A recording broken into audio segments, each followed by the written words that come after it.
cybersecurity expert Charles Tendell. Systemic failures that brought their whole systems down.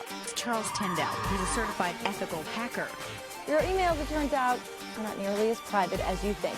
Show really how vulnerable we are. Charles Tendell, who deals with hackers all the time, says, if you have to ask yourself, is this right? It probably isn't. Welcome.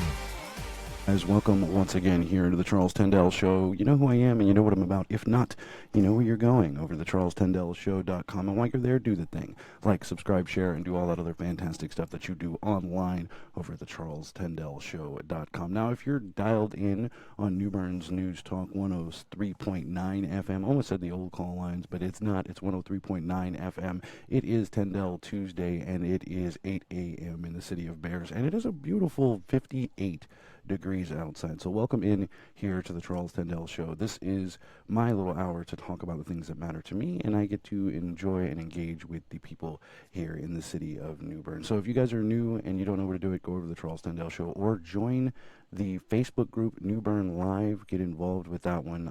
New Bern Live, the group is where news is created, and the page is where you can get all the latest and greatest creations from the group of New Bern Live, which is a collective consortium of sorts of all kinds of local content creators. So if you want to get in the conversation, if you want to get involved, definitely find it. Go do your thing out there. So it's Tuesday morning, and yesterday there was some interesting events that took place here in this tiny little city in New Bern. One of them being there was a altercation between two gentlemen,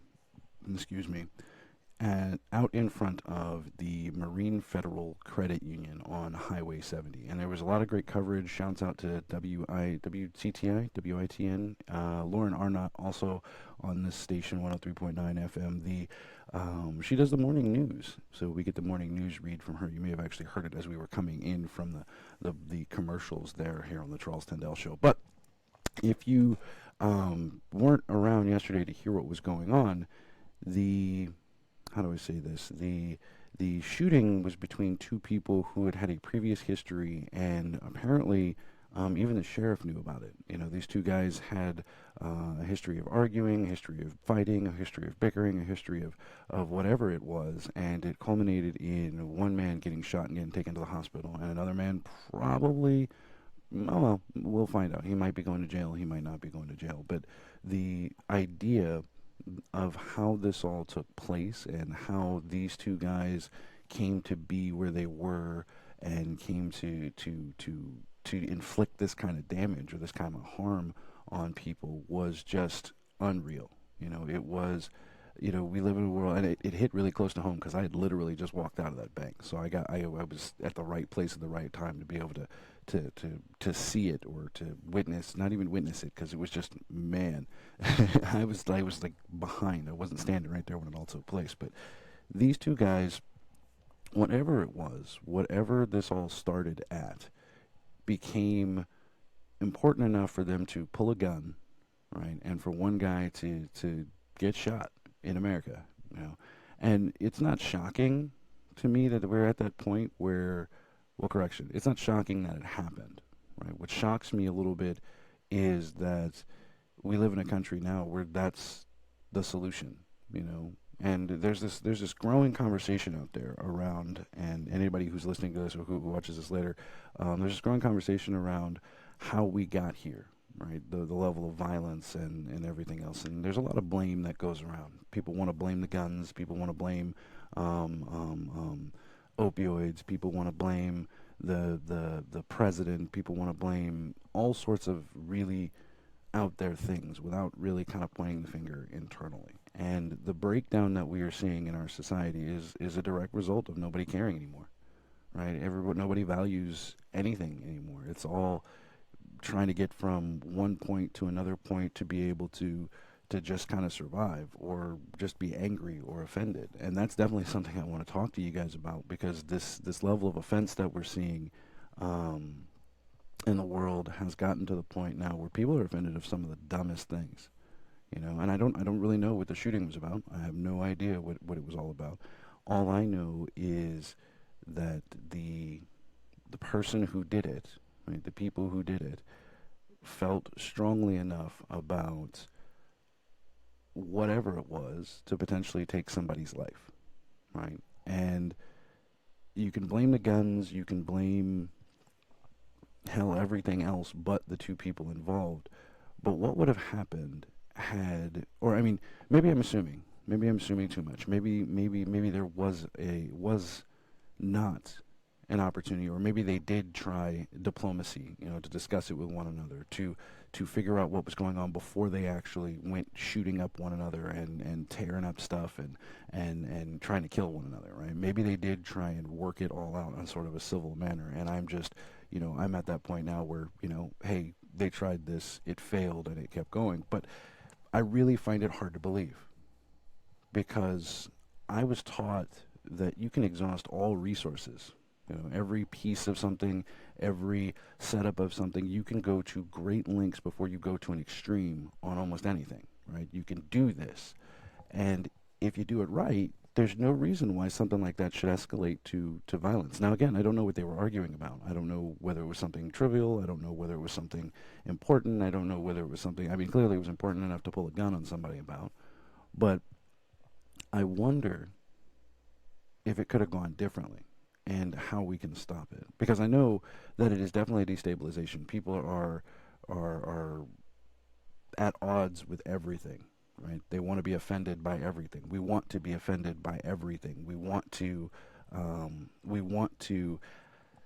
worry about everything. There was a post recently, and I think I talked about it in the last show, with the young lady who wore the Chinese dress to her prom. And everybody was offended by that. Everybody was upset by that. Everybody was just, one side of the world went this way, one side of the world went another way. I had a conversation yesterday with someone who happens to be a teacher, and regardless of what is said, regardless of the agreement of something, she just doesn't like Republicans. So it doesn't matter what you do, you're never going to get a Republican idea through to her, just because that barrier is up. But she's open to the conversation, which is fun and entertaining. But it's the little things that I think we're getting stuck on. That's where I'm going with that. Dresses and just about anything. There was this recent statement about Kanye West that has the whole country polarized, because the man went off on a what he was trying to do was a free thought kind of thing, but he struck two polarized chords in the world, and it became something that it wasn't, and it was one of those things where you kind of have to, I don't know, you kind of have to unpack it all the way before you really understand what's going on. And it doesn't seem like anybody's doing that anymore. It doesn't seem like anybody is putting the time or the energy into a lot of these problems. This is how we end up with shootings. There was another shooting, I think last night, really close to home, down in Harlow. My buddy James, who I think is watching the stream right now, called me about it last night and told me all about it, and was like, "Oh my God, we've gotten to this point where people in society are that level of angry." But why? Why are we at that level of anger? Oh, I hit my microphone, and it did its thing. So why are we at that level of angry is the question that I'd love to get with you guys. So if you're involved, if you're watching out on Facebook, leave your comment in the comment section down below, or, leave it locked in here on New Bern Live. I got a phone number you guys can call into too, but I'm going to have to find that one and get it posted up somewhere so that you can actually see it. The one thing that I wanted to make sure I had done this morning, and I totally forgot to do it. So I'm going to have to do that here in a few minutes. But let me do this, because I want to get some new tricks out of the way here, and I want to put my thoughts together, because it's way too early in the morning. It is 8 o'clock in the morning, and I haven't made it through my first cup of coffee yet. So let me do this. Let's go to a quick break, and then when we get back from break, we will talk a little bit more about these shootings. We'll talk a little bit more about the way of the world, and at least what's just on Charles's mind. We'll be right back here on the Charles Tendell Show.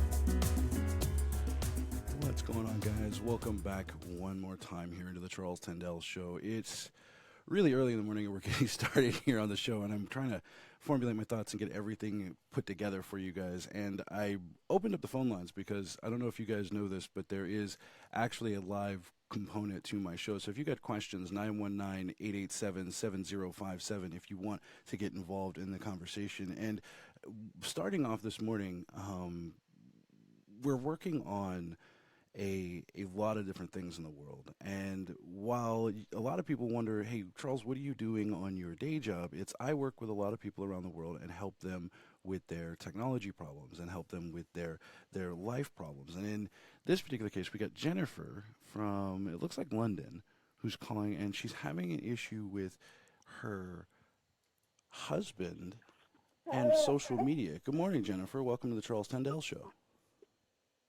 Good morning. Good morning to you. So let me unpack a little bit. It looks like you need to know if your husband is having an affair. What's going on? Yes, if he's messing around on dating sites and chatting to other girls via SMS, obviously you've got other app devices such as Viber, email, I believe it is IMO. You've got WhatsApp Messenger, and obviously with technology nowadays, they're so secure. You have to have a fingerprint to get in or know the actual passcode.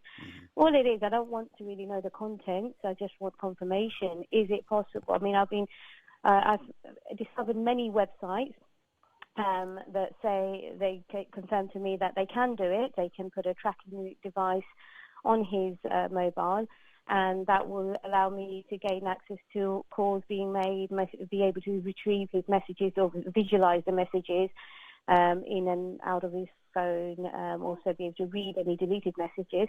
But before doing any work, they all demanded, like, we're talking 500, 600, 700 US dollars being transferred using MoneyGram, and that kind of knocked my confidence, thinking, well, once I've sent the money over to them, what guarantee do I have that they are going to do this work and just disappear with the money? The locations where they wanted to, I believe I was speaking to a gentleman in USA, and he wanted me to MoneyGram the money over to somebody in Australia. So it just didn't sound right, and I kind of thought, no, I need to contact somebody who's professional, like yourself, that obviously knows what can be done and what cannot be done beyond means. So all it is, I just want confirmation, because as you can hear, I've got children. I've got 4 children. 2 are very young. I've got twins that are 8 months old, and I just want to know if he is messing around, so I can make life choices and get on with it. Makes sense. It's a good idea to always get as much information as you can about anything. And he's a compulsive liar, hence why I've never been able to ask him a question and get a straightforward answer without getting in an argument. And sometimes I feel, leave it, just brush it under the carpet and get on with it. But I can't, somebody's obviously messing around with me, and I need to know. Now, this is your husband that you said is a compulsive This liar? is my husband. Oh, wow. Yes. How long have you guys been married? We've been married 6 years yesterday. Okay. And is this behavior kind of new for him, or? He's had childhood issues where his parents separated, so I just think he never took life seriously after what happened to him as a child.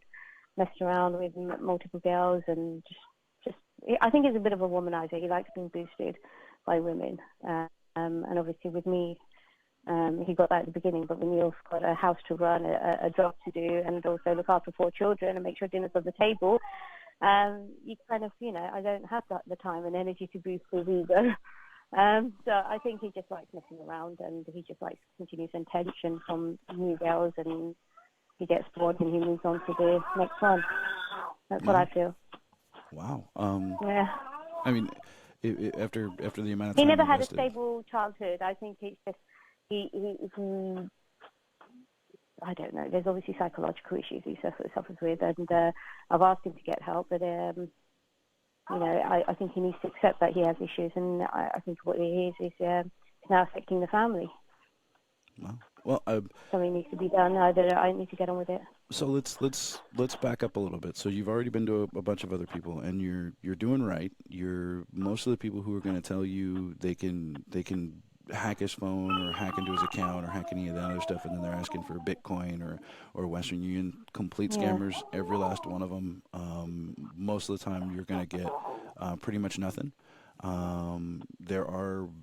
There's maybe one other place out there. Is there a site called iHacker or something? No, or HCL. See, that's the thing. There's so many other ones out there. There's so many other kind of there's so many hacker for hire websites out there right now that you're gonna run into a lot of them, and each and every one of them is gonna give you the same basic spiel. They're gonna tell you, yes, we can do it, yes, we can get you into it, yes, we can do all of these other things on there. But and you're right in your suspicion. What they're going to do is they're going to get a hold of your money, right? They're going to get a hold of your money and they're going to disappear. It's just going to be nothing. You're not going to get anything at all. You're not even going to get an email back. You're not going to get anything. All you're going to get is less money in your bank account. So you were right about that. So don't ever send those guys money. Now,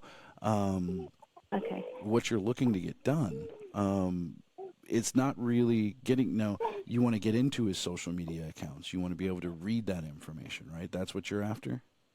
Yeah. Okay. Or not be able to read it, but just get maybe a screenshot from somebody to say, confirm, yes, he is messing around. I don't need to have access to it. I just need confirmation from somebody with a few screenshots confirming, yes, he is messing around, and that's it. I can just go away and get on with my life. Mm-hmm. Now, the getting into his apps and being able to read stuff, that's a no-go. You're not going to be able to do that. You're going to have... Can someone else do it? Can someone else get into it? Well, hold on. Let me explain why it's very rarely possible.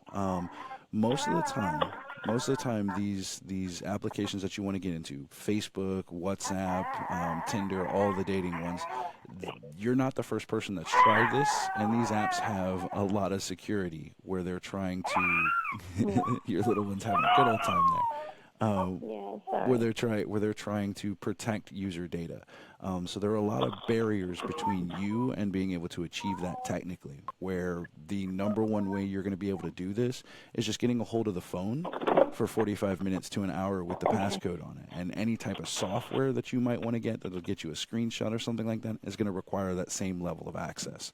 And if you got that level of access, you might as well have just, had a conversation with him because you already had access to the phone. Now, there is another thing that you can do. There is a technique called doxing that allows you to pretty much gather all the information about whatever it is that he's doing online. So if he's communicating, if he's got a dating app, or if he's got anything like that, to be able to get into the direction of looking at saying, yeah, it looks like he was doing something like this, not sure if he was doing something like this, or no, he wasn't doing something like this. But in the end, that process will just give you the metadata. It'll just tell you who, what, when, where, why, and how.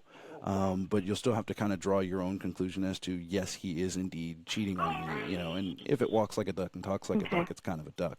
But I don't think he has the apps, Charles. I think what he's now doing is going through Google, the browser on his phone to do stuff, because with iPhone, if you swipe to the left, it kind of gives you indication what was the last apps this person used. So I don't think he's using apps anymore. I think, as in, like, for example, that Tinder app would come up as an app that he last used in the last 12 apps on his phone. Do you see where I'm coming from on the iPhone? Yeah, you're saying you don't think it would be in his cached apps as to something he would use, but that's not how it would work. I think he's Googling it. He's definitely using WhatsApp. I know that. Obviously, he's using Facebook Messenger, and he's using Vibers to make international calls.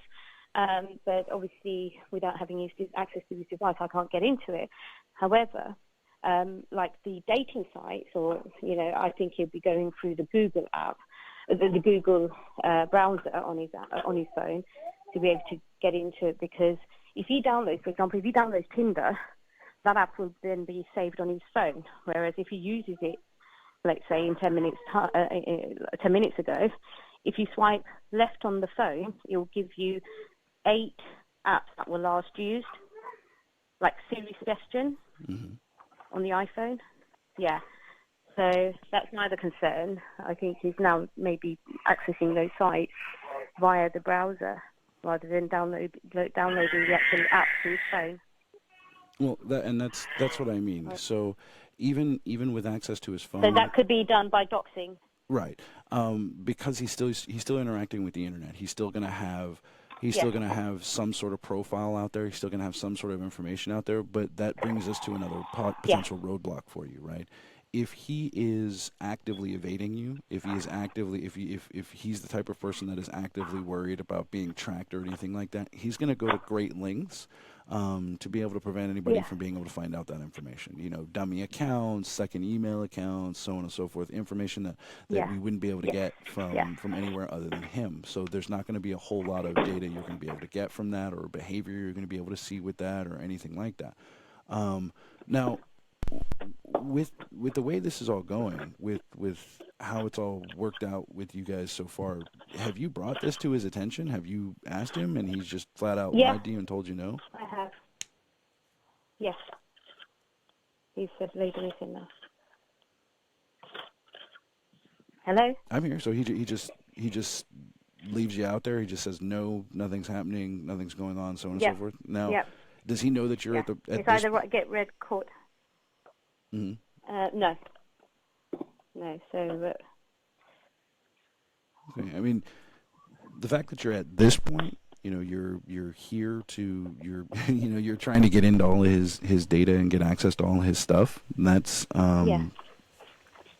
that's kind of something that should be. Sorry, I thought he had walked in. Oh. Yeah, sorry, I thought he had walked in, so that's why I kind of had to say yes, no, but no, it's fine. It's my. He hasn't. Understood. So, the conversation with him, how does that even go? You know, it's, hey, I think you're cheating. I mean, you guys have children together. He has anger issues. He gets in denial, and he starts thrashing and breaking stuff in the house. So I've now come to a conclusion. I'm just going to find out myself somehow and just kind of analyze his behavior and see how long I can get on with this. It's not, daily life can be, it's always in the back of my mind. It's not a nice feeling. So, yeah, I've approached him. I've tried talking to him. I've even, in a calm manner where there is no shouting and accusations going on. It's just, can we talk? He'll firstly avoid the conversation. If I do accuse him, he gets very, very aggressive, and I just leave it to it. Okay. Well, I'm worried. I mean, you're definitely in an environment where I would say it's just time to go. Like, instead of going through the process of spending your money to do that. I mean, I can. I'm a consultant. I can take your money all day and tell you, hey, let's go and look into his activity, what he's doing, what he's finding online. But I can't tell you how fruitful that's going to be. Even if I were to present you with mountains of information on that, in the end, it's still going to be kind of a decision you're going to have to make to leave.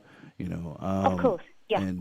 And because he's in denial, Charles, that's maybe the only thing that's keeping me here right now. And once I've got full confirmation that he is still messing around, then I will pack my bags and leave with my children.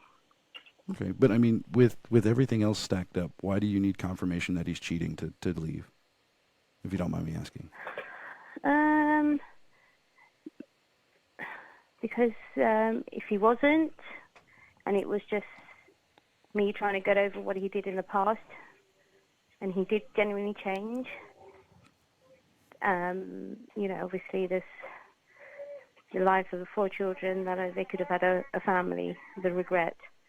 So I just need a confirmation. I don't need months of data. Mm-hmm. I just want to know what he's doing out there when he leaves the house, what sites he's visiting, and that's all. And once I've got that, then I know deep down that he was doing this. I've given him numerous chances where he could have changed himself for the sake of his family, for the sake of his children at least. Mm-hmm. Mm-hmm.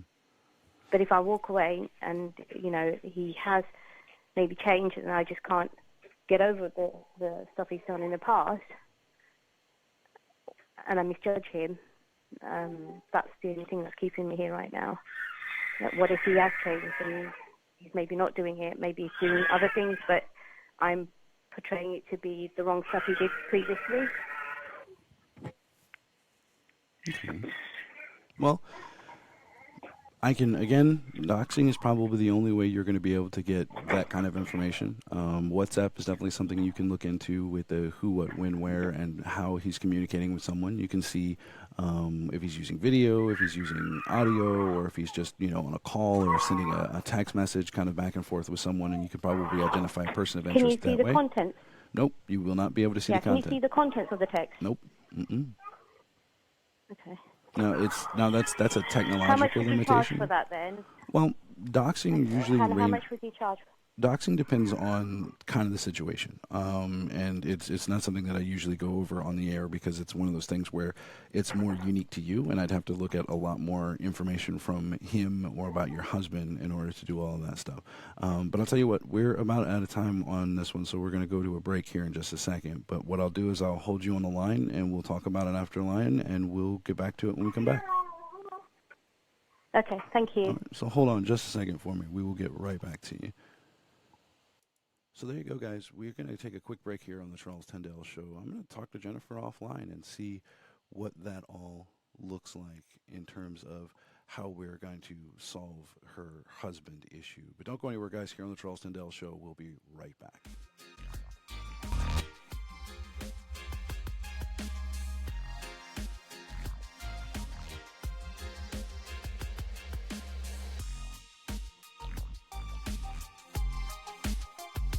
What's going on, guys? Welcome back here into the Charles Tendell Show. If you missed it before the break, we were talking to Jennifer from London. She was having some issues with her husband and the interesting concepts about affairs out there. And it all kind of ties back into the same, I guess, mechanism, the same concept of we really need to work on our communication skills, guys. We really need to work on how to put this together. But from a technical standpoint, see, this is how it works, right? People go out, and for my craft as an ethical hacker, right, a certified ethical hacker, which, by the way, if you're interested in learning how to be a certified ethical hacker, check out cybervista.com. Go over, follow them on Twitter at cybervistaed or ed.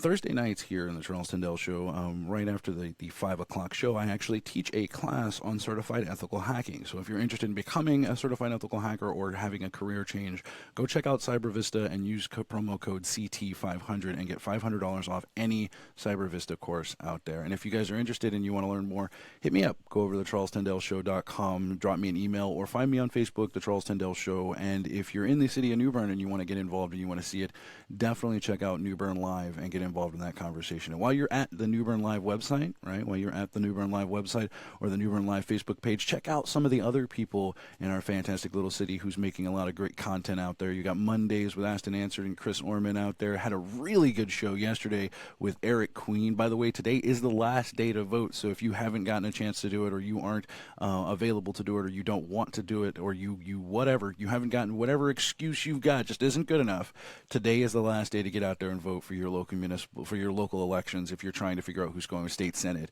and going all the way up to senate and everything else, who's going to represent you in your government. Remember, choose the best candidate. Don't choose the candidate based on any other factors out there.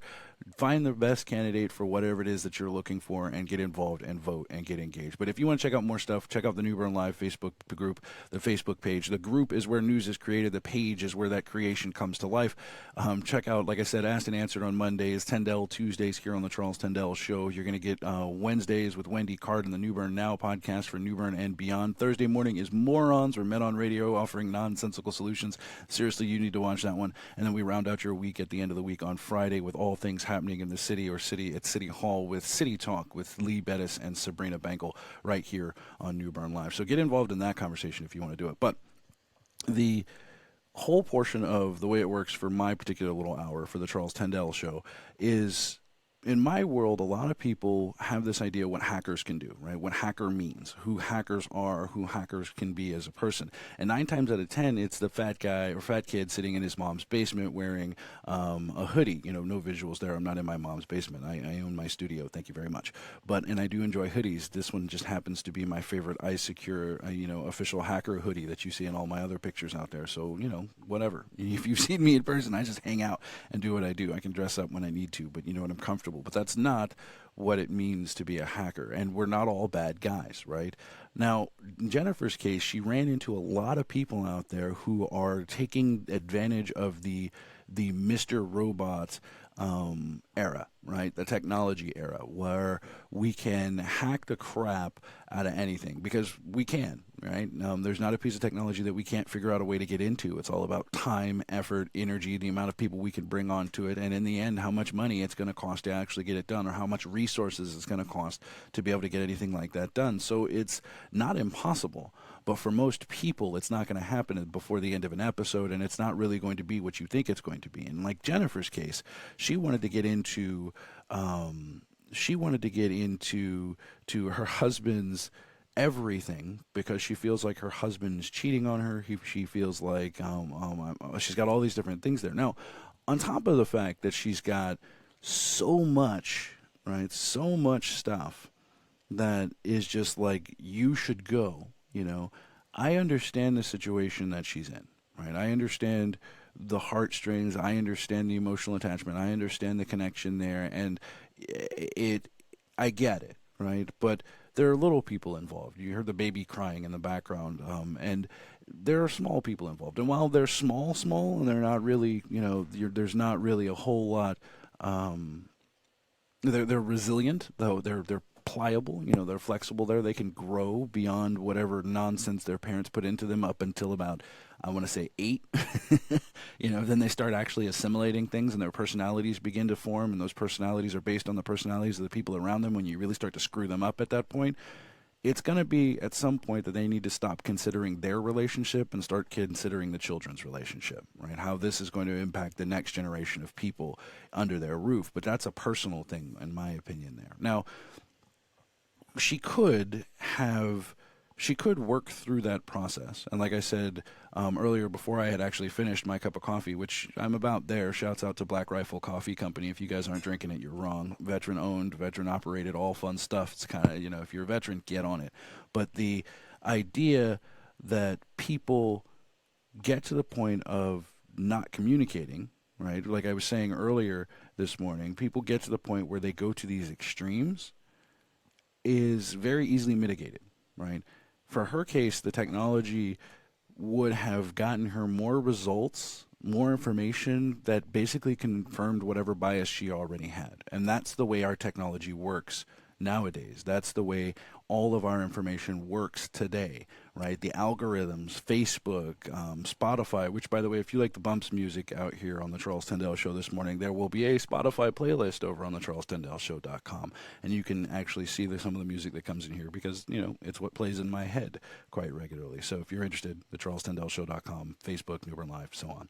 But the technology exists where we can get all of that, and all she would have gotten, right? All she would have gotten was, again, a confirmation on her bias. And with the algorithms in Facebook and Spotify and iTunes and everywhere else and Twitter and all these social medias, we're going to get fed what we're looking for, right? It's even more so crazy. Like if you've ever seen the movie 23, it was an earlier, it was a Jim Carrey movie where it was kind of noir. He was like this detective or whatever it was, and he goes looking for the number 23, and it haunts him everywhere. And you go out, and because he was looking for it so heavily, he found it every time he was looking for it. He found it in every place he was looking for it, and it became such an obsession to him that it consumed him.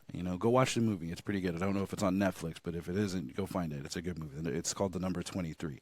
But she's seeking an excuse to get out of a relationship. And while all day, every day, the technology can be used to support that, I don't know if it's going to be functional. I don't know if it's going to be enough for her, because even with that information, she's not going to go anywhere. And there are tons of scammers out there who are going to spend a great deal of time getting you out of your money, right? They're going to spend all of their time talking you out of the money in your wallet. That's their job, right? That's what they want from you. And the scammers, right, the people out there who want your money, all they're going to do is tell you everything you want to hear to get you blue in the face. But let me lay it out for you from a technical standpoint. Married or not, regardless of what country you are in, it is highly unlikely you're going to be able to hack into your significant other's anything to be able to get information out of it that's going to help you make a decision that you weren't going to make in the first place. If you have gotten to the point where you are going out to hire a professional hacker to be able to do something like this, you should probably reevaluate your relationship and go elsewhere, right?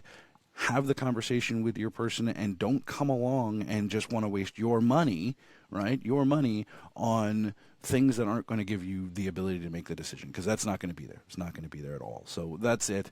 I mean, technology, it's possible in some cases. You're not going to get what you're looking for in most of the time, and most of the other guys out there are going to scam you, but you get real advice here on the Charles Tendell Show. So I've done all of my show cleanup stuff, but there's an interview that I actually did the other day with Chris Boscolo, and it was something that if you guys are following over on the Charles Tendell Show page, right, if you are over on the, oh wait, I've got to make sure I find it out here, because if I don't have it, we're going to have a problem. But the idea was with Chris Boscolo of the advancement of technology, right? Our technology, how we use it, how we utilize it, and how it has become more of a extension of ourselves, right? It has become more of a representation of who we are as individuals, and not so much who we think we should be, or who we let me back up, because I'm trying to talk to you and do this at the same time, and it clogs up the brain up there a little bit. But the technology that we wear, that we carry with us, that we have on our person, that we like to have with us in everything, in our cars, in our thermostats, in our watches, in our technology everywhere. It has now become commonplace for us to be represented by that technology, right? So now we go into, if you use Apple Pay, right, you can scan your watch and an electronic signature of your card that is a representation that only exists on your watch or on your device is then transmitted, and that's acceptable because that's assumed to be you. We can now go out and we can authorize transactions at our banks because it's assumed to be you. We use our face to be able to unlock our phones, our voice to be able to text and to give commands to things, our fingerprints. All of these things have now been turned into this digital representation of who we are, right? Of who we are as a society, right? And I'm wondering, how far are we actually going to take that? How far are we actually going to go with that? Now, I'm going to play a bit of this interview with Chris Boscolo, and if you want to get the full interview, head over to thecharlestendellshow.com. It's posted up on the main page, or you can check it out over on YouTube. But I'm going to play this one, and I'll be back here in just a few minutes here on the Charles Tendell Show. Let me know what you guys think. Let me know what you think. So, Chris, you're new to the Charles Tendell Show. Thank you for being here today, sir. Thank you very much for having me, Charles. Right on, right on. So give my audience a little background. Who are you? What do you do? Well, my name is Chris Boscolo. I'm the founder of a company called Life ID. We are building a self-sovereign identity platform for the world to use to identify themselves, both when they're logging into websites, logging into their banks, as well as just gaining access to physical properties using their iPhone or showing their identity to other people. As far as my background, I've been involved with computer security for over 20 years. And have been an entrepreneur over those same 20 years. Joined a company way back in the .com era called WatchGuard Technologies, where we built internet firewalls and VPN technology. I was responsible there for that technology and the development of some leading-edge firewall technology. Did a couple other companies between then and now, one of which we built some hardware for giving secure access to computers when they got onto a network. That company actually is what bridged me into learning about Bitcoin and blockchain, and kind of paved the way to leading me to building Life ID. Nice. Now, in terms of blockchain identity and allowing people to authenticate, expand on that a little bit more. What is the problem that we're trying to solve? Well, fundamentally, the problem we're solving is allowing users to prove who they are digitally and also physically without divulging personal information about themselves and without needing to remember passwords. So from a technology perspective, this is actually a problem we've had the technology to solve for quite some time using cryptography. What Life ID does is it combines two things. An easy-to-use mobile application that lets you use the mobile's capabilities for biometrically proving you are you, to gain access to the cryptography you need to use to prove who you are online. And then there's a blockchain platform that lets you take those cryptographic keys and exchange them with other people in a way that preserves your anonymity and also trust with other parties. Nice. So you're using technology that people are already comfortable with, say their iPhone or their Android phone, to be able to tie in with blockchain to be able to authenticate who they are as an individual. Exactly. Now, how does that work a little bit? I mean, are we talking like an expansion on Touch ID or Face ID or something like that? So the capabilities of the smartphone wouldn't extend the Touch ID or anything of that nature. What we're leveraging in the smartphones is the ability to use those technologies to gain access to the private keys that represent you in the digital world. So those private keys are what end up identifying you when you go to transact with a website. So let's say, for example, you're going to log into a website that does video sharing, and you maybe only need to create a username and perhaps an email address. What you would do in the traditional world is you'd go to a form and it would ask for a username and a password. With Life ID, what you would do is you would, instead of using a username and a password, you would generate a unique ID. Your phone would generate a unique ID for you and present it to the website you're logging into, and it would use the cryptography built into the phone to prove that you are the possessor of that ID the next time you go to log in. Okay, so it's just validating that you still have access to the same kind of keys that were out there. So it's not taking the place of, say, a password or anything else. It's giving you, it's saying once again, you are who you say you are, and now you have access to the same kind of information you had before. Correct. Although it does replace the need for a password, because the passwords are no longer used to prove who you are. You are used. At least from an authentication perspective, yes. But what we're building goes a lot further than just authenticating you in a digital world. The other advantage of this style of identity is that it leverages what's called verified credentials.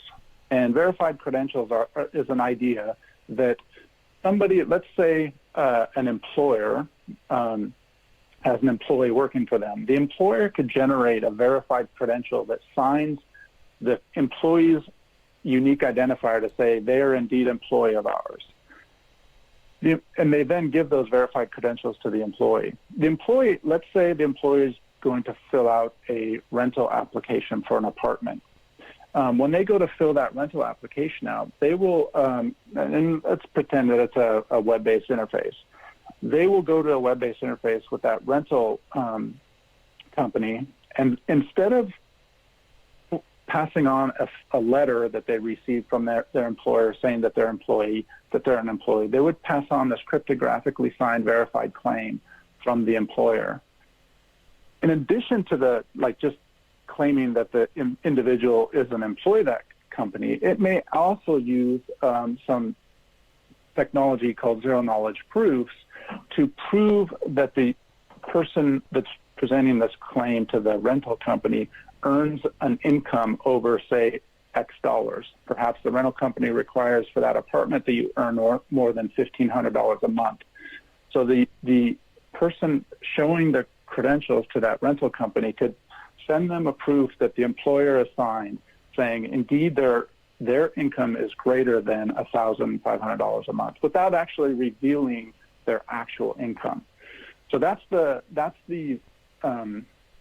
turning the identity problem on its head part of the solution, which is instead of, Equifax and all of these central credit and identity bureaus holding all this information about you, you hold it all about yourself through these signed, verified credentials, and you present them to the entity you want to present them to.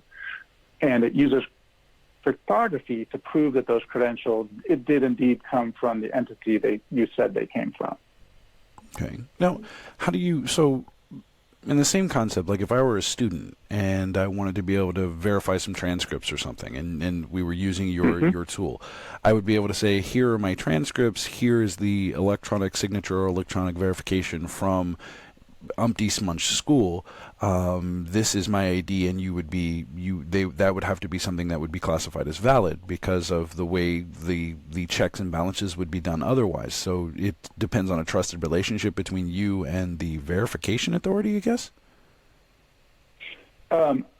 Correct. Yeah. So in that scenario, the school would be the one that is the issuer of the claim or the issuer of the transcript. So they would be the one signing them. And then they would sign them and give them to the student, and the student would be in possession of them, and the student would choose who they're going to show them to. Okay, that makes sense. Now, how do you get around the potential for fraud there? Like, how does the person who's receiving this verified piece of information, how do they know that it's coming from a trusted source versus just you got something that looks legitimate?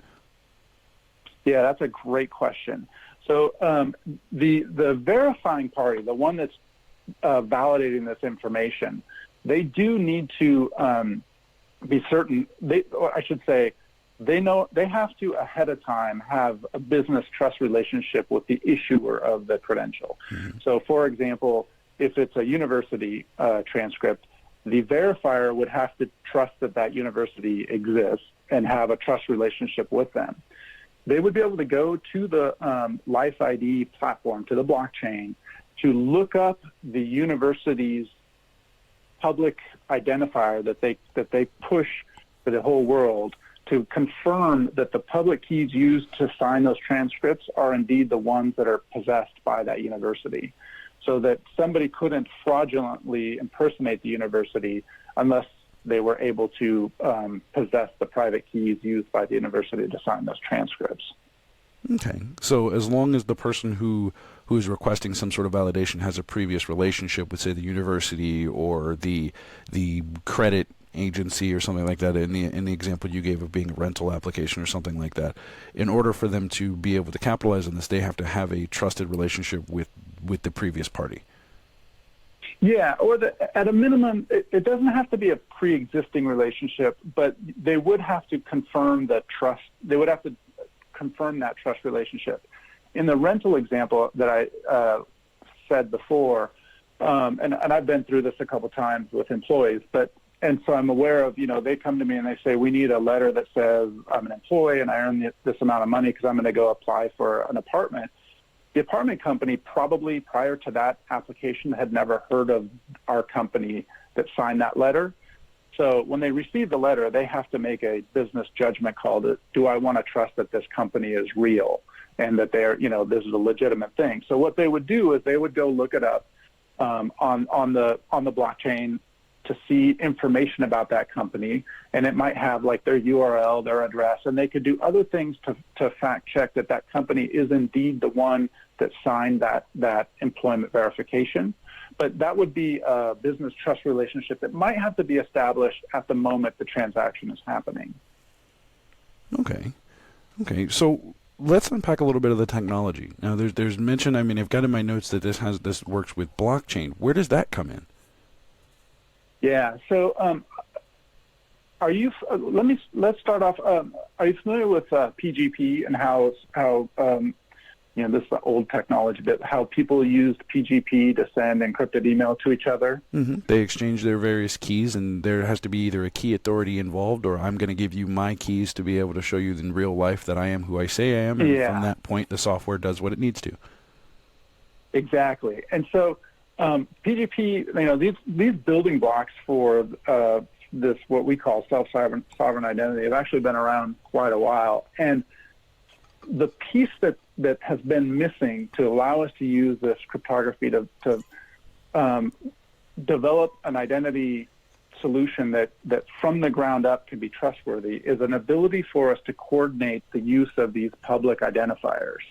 And that's where the blockchain comes in. So